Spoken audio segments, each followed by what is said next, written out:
Tonight on WTOP-10 Nightly News, Oswego Mayor announces plans to honor fallen firefighters. And an annual fundraising event has been moved inside due to bad weather. Find out where the new location is and how you can participate. Plus, severe weather causes damage in Oswego. Our Storm Team 10 meteorologist David Ranzo is out in the storm team.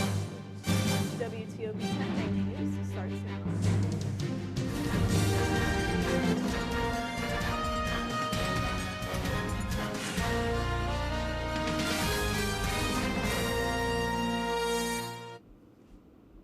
Good evening and welcome to WTOP-10 Nightly News. I'm Nasir Meikle. And I'm Julianne Fike. We begin tonight with a weather alert from Oswego County. The National Weather Service has issued a severe thunderstorm watch for most of central New York, including Oswego until 10 p.m. tonight.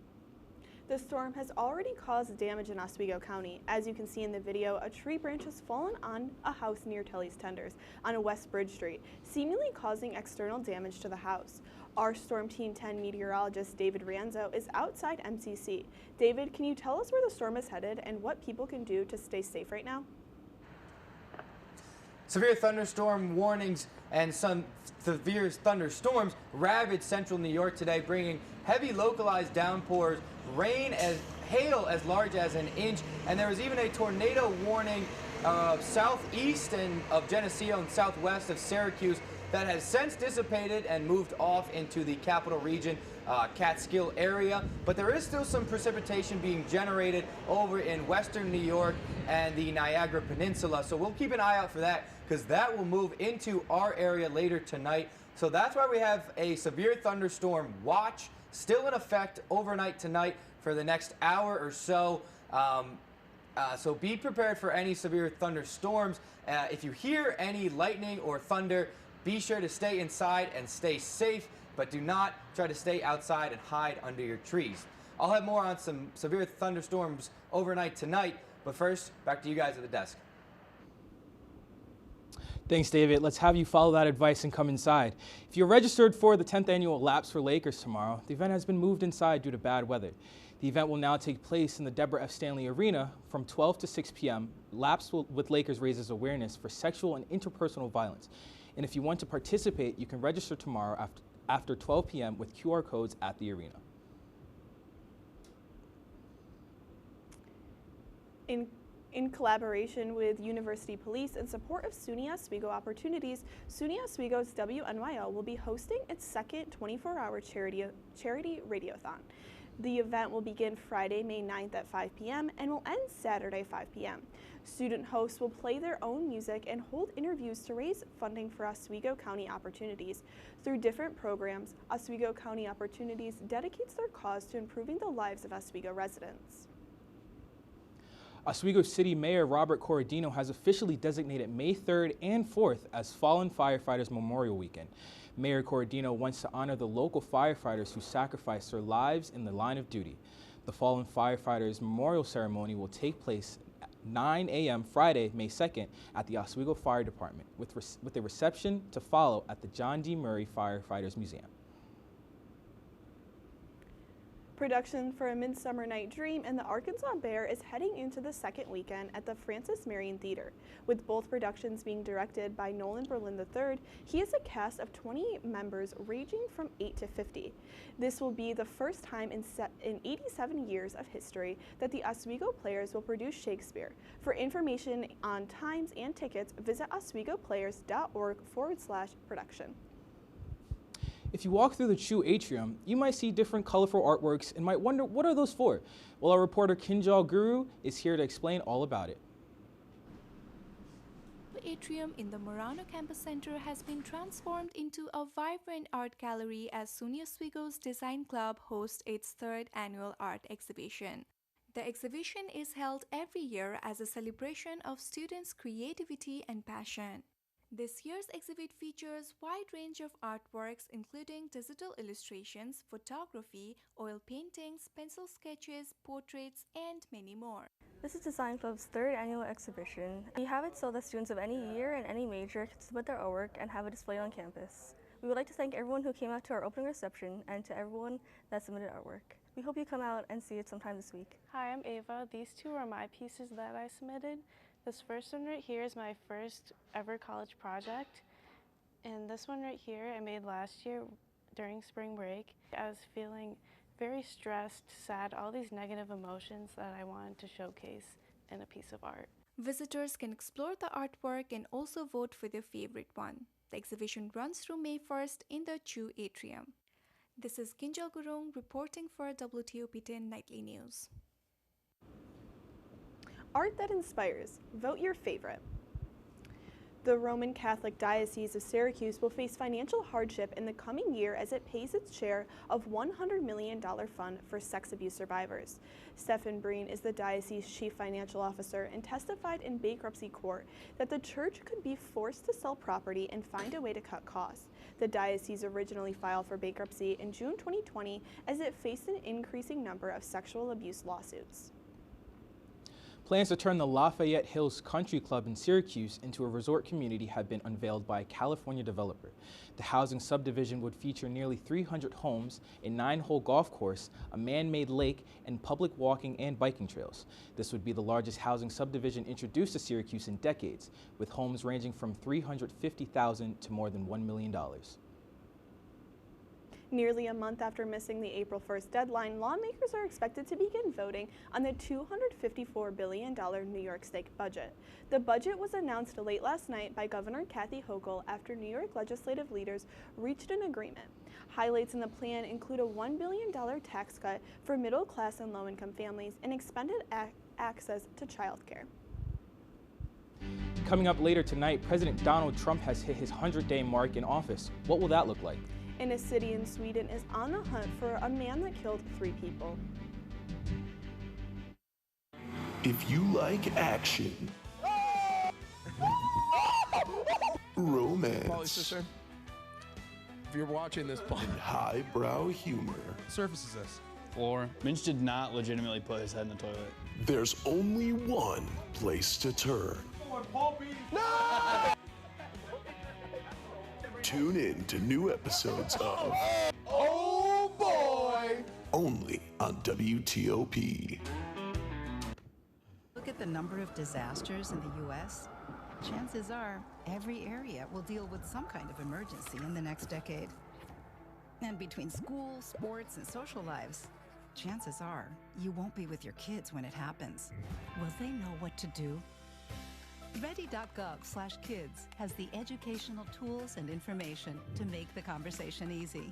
When the time comes, chances are they'll feel prepared, not scared. So talk with your family today.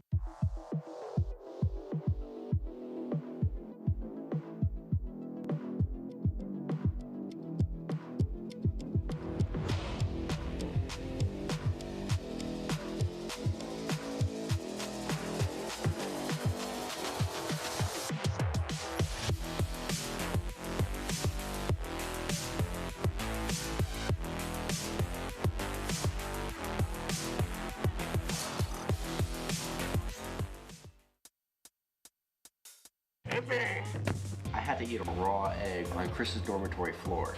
I currently don't have any federal pending charges. You know what you never did? You never walked to Walmart, Chris. That's my co-host. This is for making me eat roast Pop-Tarts. It's showtime, Chris. Come on. I want to be on the air for that. I got a couple things to say. No. Spin the wheel. But you got censorship. Welcome back. Welcome back. Welcome back to.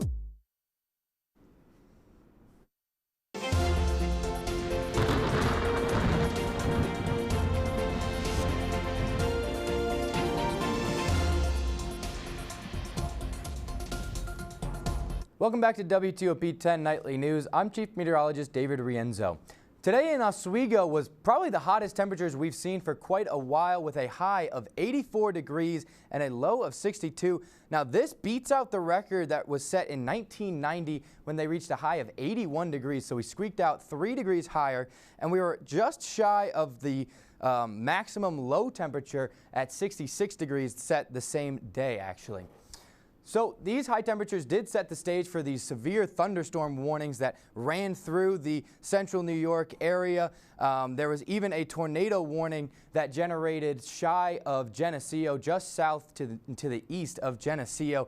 And that's moving out into the capital region right now. So they're seeing some more widespread showers at the moment. But there are still some thunderstorms developing off in western New York, and that will continue to move into our area overnight tonight. So that's why there is still a severe thunderstorm watch for upstate New York, and we could still see some rain overnight tonight.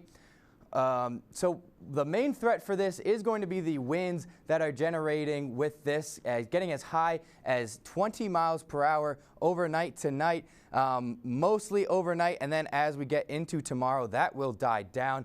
But what's also going to die down as we move into tomorrow are the sweltering temperatures. So we will get some relief to those high temperatures, but it will feel a little bit brisk, a big switch up from what we saw today with a high in the high 40s tomorrow.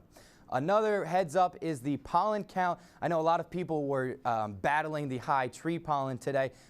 Tomorrow and for the next 5 days, that high pollen count is still going to be a threat. So however, you grab your Claritin, grab your allergy meds if you do suffer from those pollen allergies. Tonight, a low of 43 degrees. Those scattered thunder showers could move through central New York tonight, and watch out for those high wind gusts as well. Tomorrow, a high of 46 degrees, chilly and breezy, but winds will die down slightly tomorrow. For your 7-day forecast, rain for the next, rain continuing overnight tonight, tomorrow. Friday and Thursday, we're looking at some more rain with thunderstorms on Friday and possibly into Saturday as well. But temperatures once again rebounding into the 60s and high 50s next week. That's all for my forecast. Now back to you guys at the desk. President Donald Trump signed an executive order today easing tariffs on the automotive industry. This comes prior to a 25% tariff on imported auto parts that goes into effect May 3rd.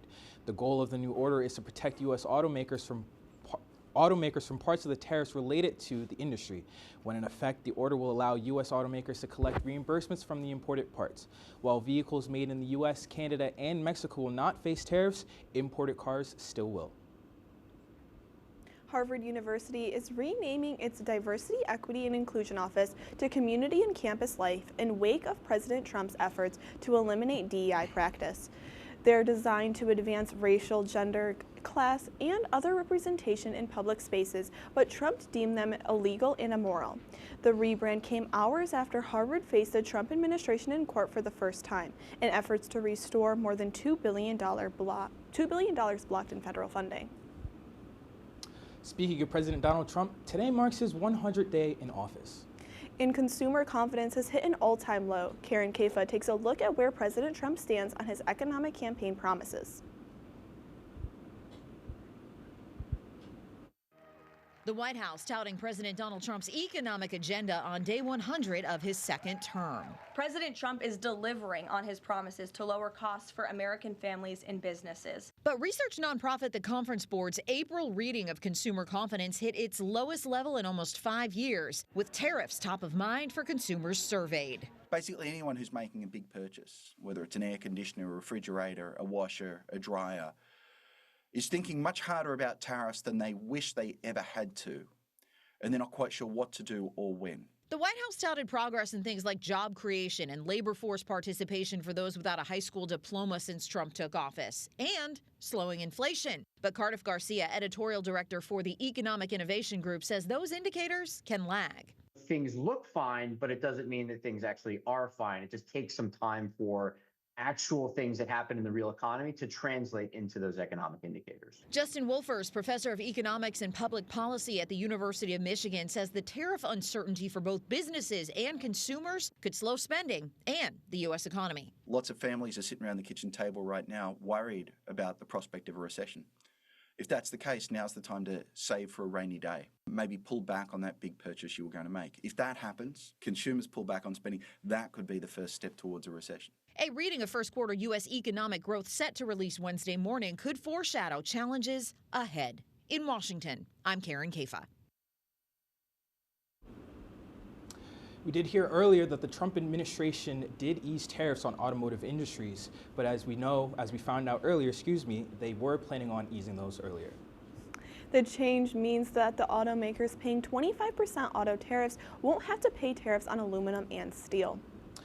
A shooting in the city of Uppsala, Sweden has left 3 people dead and more injured, according to the police. The deaths are being investigated as a homicide, and police say that the victims' families have not yet been notified. SVT, a public broadcasting station, reported on the incident, adding that the suspect is believed to have fled the scene on an electric scooter. People who were near the shooting recall hearing loud bangs that sounded similar to gunshots. The motive behind the incident is not yet clear, but earlier this year, the European Parliament said that Sweden is currently battling a wave of gang violence. Coming up next, the importance of oral health and how to protect your teeth and gums. And a major shipping giant is cutting over 20,000 jobs. The plan behind it.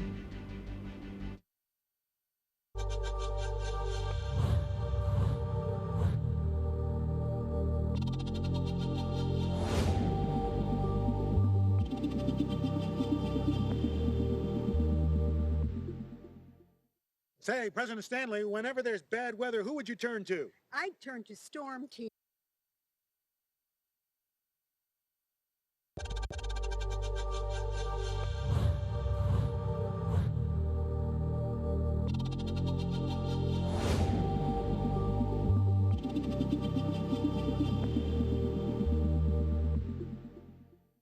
Say, President Stanley, whenever there's bad weather, who would you turn to? I'd turn to Storm Team 10. No, but you've got to say it like this. Storm Team 10. Say it with me.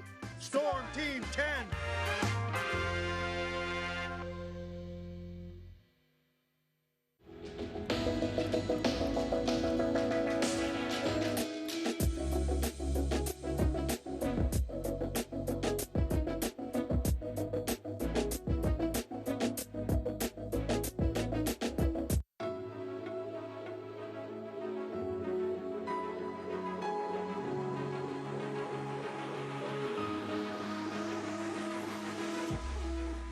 Roll it.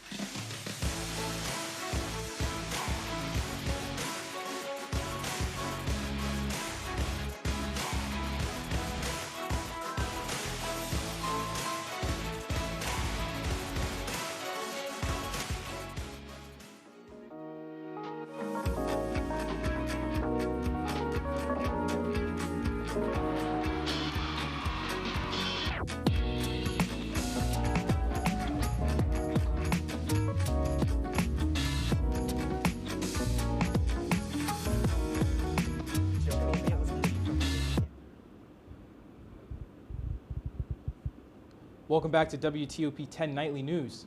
In consumer news, UPS has announced that it will cut about 20,000 jobs, this year 4% of its global workforce. However, they say that it is not due to the tariffs. The cuts are due to the increased use of technology and a plan to cut down on business with Amazon, its largest customer. The glide down plan was announced back in January and is set to cut up to half of its Amazon business. As part of its plan, UPS to close 73 U.S. buildings by the end of the year and turn 400 buildings into fully automated ones.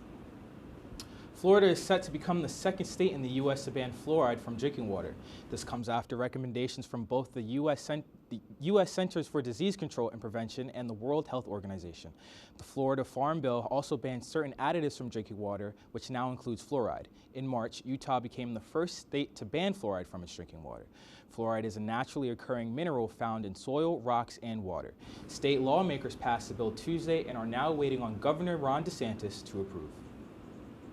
It helps to prevent cavities and gum disease, but caring for the health of your mouth is also important for your overall health. In today's Health Minute, Mandy Gaither has more on the impact bad oral health has on your entire body.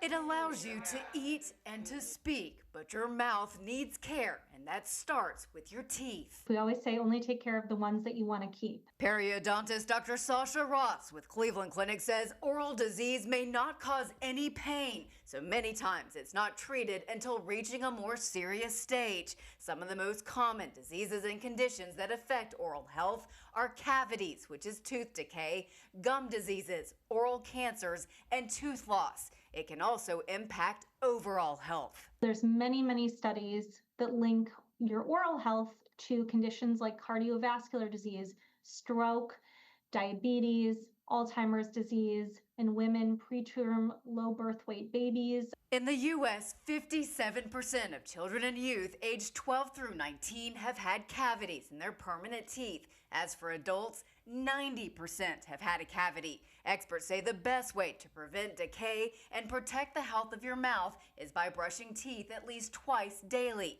flossing every day, limiting foods and drinks that are high in added sugar, and getting a checkup and professional cleaning at least yearly. It's super important to find a dentist and a dental hygienist that you work well with, and to not be afraid to go in and take care of your mouth. For Health Minute, I'm Mandy Gaither. Dr. Ross recommends using a mouth rinse each day and investing in an electric toothbrush with a soft or extra soft toothbrush head, and aiming it near your gum line, not just your teeth. For those who have dental implants or dexterity issues, she says using a water flosser can also help. Many U.S. Americans are worried about the economy as President Trump's 100th day in office passes. According to the latest Conference Board survey, consumer confidence fell by nearly 8 points this month. This is the lowest it's been since May 2020 at the height of the COVID-19 pandemic. The survey also shows the percentage of people expecting a recession has increased to a 2-year high. Coming up in sports, Michelle Smith. Michelle, what do you have for us? Let's take a look at the NHL as the first round of playoffs continues. Since the playoffs started 10 days ago, 5 teams have fired their head coaches. The most recent firing came yesterday when the Pittsburgh Penguins fired head coach Mike Sullivan. Sullivan was behind the Pittsburgh bench for 10 years, coaching them to 2 Stanley Cup championships in 2016 and 17. Back west to New York, the Rangers cut Peter Laviolette loose at the conclusion of a disappointing season following last year's deep run at the Cup.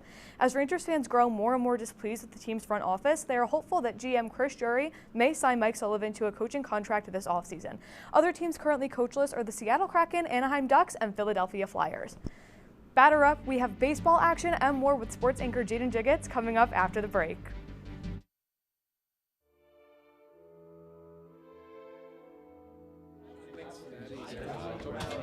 Get rid of all the questions.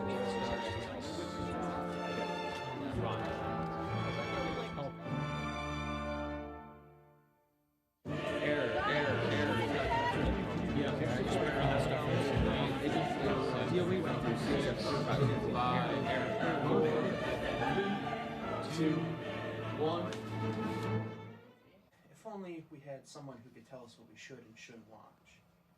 Well, do we have a show for you? Who are you? What are you doing in my bed? On Be Kind and Rewind, we will go through and review all your favorite movie franchises. And tell you which ones you should and shouldn't watch from the perspective of normal movie fans. Well, be sure to check out Be Kind and Rewind on WTOP-10.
Good evening, everyone. I'm your sports anchor, Jaden Jenkins, here with WTOP-10 Nightly News. Kicking off tonight's sports news, congratulations to Oswego's very own Trey McGowan for being named SUNYAC Baseball Athlete of the Week. The junior player continues to contribute and play well for the plate, helping the Lakers earn 3 wins last week. McGowan went for a total of 7-10 at the plate with 4 RBIs and 5 walks within those 3 games. He also leads the SUNYAC with a 4.1 average batting average. Speaking of Oswego baseball, the Lakers got an impressive victory at home yesterday against the Oneonta Red Dragons, final score being 17-9. The Lakers, struggling in the first half of this game, rallied together to go on an 8-point scoring run in the bottom of the 7th inning to keep their win streak alive. Oswego will return home again tomorrow, Wednesday, April 30th, for their matchup against Hobart College. Game time will be at 4 p.m. Moving from baseball to lacrosse, Oswego men lacrosse will be in semifinals action at home tomorrow, Wednesday, April 30th, against Oneonta.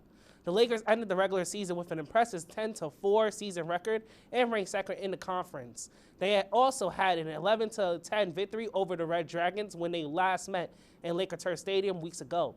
In order to advance to the championship, the 2 rivals will have to battle again. Game time will be at 3 p.m. Later in the day, Oswego women's lacrosse will be home in Laker Turf Stadium for their semifinals matchup against Buffalo State. The Lakers and Bengals went face-to-face just last week in Buffalo, with game ending in the favor of the first seed Lakers as they put up 9 more goals than their rivals, allowing them to go undefeated in conference play. The Lakers, coming off a bye week, will be looking to continue their march to the championship round. Game time will be at 6 p.m. Now moving back into baseball, but we're in the major leagues for the Mets versus the Nationals. And wasn't this a game for the Mets? A monstrous game as that, where you see Jeff McNeil get his first homer of the season. And right here, we got to look at this man right here, Brandon Nimmo. He was the MVP of this game, where he had 2 homers. And you see him, he got a 3-run homer right there. But he had 2 homers in the game. In the very next scene, you're going to see that Brandon Nimmo went and got a grand slam for his team. The Mets in this game, they were going off. They were playing extremely well, sitting there helping each other out, make sure they get those runs. And as you can see the slow-mo where Brandon Nimmo just hit that ball and it just went flying right into the stands. And you see him posted up with his teammates, having fun with it. And as you can see, it was that good of a game where it's just like the Mets, they were on fire throughout all 8th innings, and it took to the 8th inning for Washington to actually score. And as you can see, they kept scoring even throughout that. Score ended up being 19-5, and the Mets have a 20-9 record in the MLB, best record in the league so far. Thank you, Jaden. Thank you very much. We do have 2 games going on tomorrow, so what's the weather looking like? Well, tomorrow it should be pretty nice, a lot nicer than these thunderstorms moving through, but it will be a lot colder than what we saw today. Temperatures in the high 40s tomorrow, but still beautiful weather tomorrow. Thank you, David. So, thank you for watching. Be sure to stay tuned for entertainment news. Have a great night, everyone.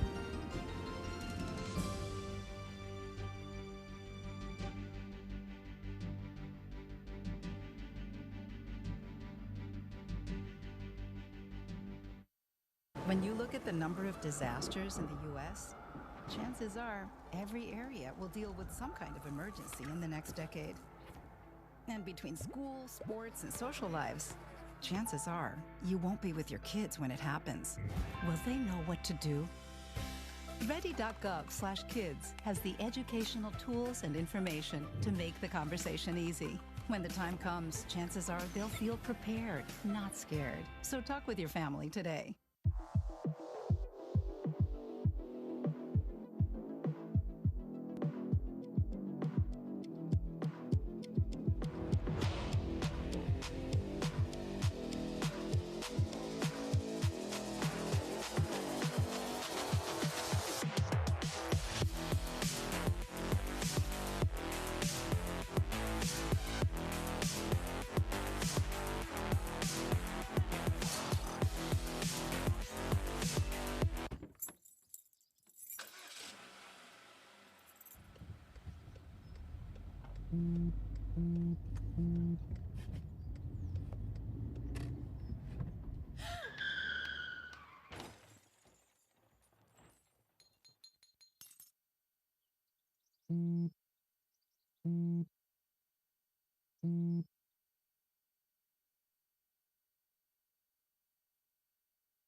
I had to eat a raw egg on Chris's dormitory floor.